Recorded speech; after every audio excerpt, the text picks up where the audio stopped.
yana da armashi. Sore ruwan zuma ji wasu suka ce ruwan guba ne. So dangin mutuwa ne shi dan baya dubar rashi. So guba ne kama da madara yake. Shi masoyi yana da gaggawa, wuri ne yayi wasu kawa. Shi kuma so kama da kura yake. So bai san wata kara ba zai iya raga wa kowa ba. Kullum tanadin kushewa yake. So da faduwa akan gulbi, kowa bai ganin shi da aibi. Yi kamar sa hannuwa duka muke. Shi so akwai yawan tsawa, ga shi zai yi saka ka gaggawa. Shi ma na da sanya halwa yake. So ne bakin duhu zalla, a fakai ita zai yi ma'illa. Ciwon so baya bitar sassafe. Makarantar sako akwai girma, ɗaliban ta hari da gogarma. Shi ma so saka shi kuka yake. So ya wuce zuwa daɗi, zai sa ka dinga karaɗi. Daga kaɗan dare shi su ma ake. Ɗacin saba kwatantawa, ka farin ciki ya rusawa. So zai gane soya yake.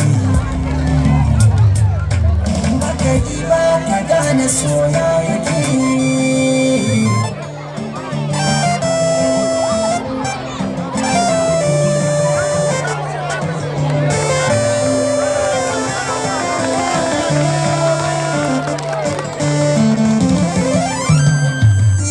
So bai gyale makafi ba a za a bar gurabu ba. Domin so akwai tilin kwakwake. Ba za ka rabe ga yara ba, wanda ba so wata yara ba. Su ma zabarar da su soyayya. Maji masoya masu sauka da murnanewa. Inda sabo sai gaba ta yi ganewa. Kuma bai tsallake makwabci ba, na a gane shi illatarwa yake. A gari yana so akwai gwadi, mai guduwa ya sa ta ka faɗi. Tunda bai so ka bar shi hakan yake. So ya dayar masa dauki, yana faɗa da saraki. Ko zaki saka shi ƙaura yake. Suna iya raba abota, ya zika ka kai wauta. Shi ya zuciyar masoya take. Ni da iya tunanina, mai so a mai goyon kwana. Ba maganin shi ya yake. Guguwar shi ta taso, ka tashi kuwa da ba ka so. Ka diye mai sato shahuni yake. So yana da fa'ida ni yana sani. So yana da fa'ida ni yana sani.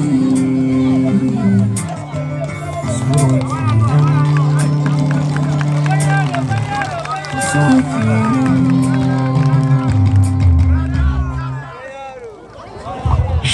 Okay, godiya nake zama. wani duniya, ake sa so bisa zuciyar mutum.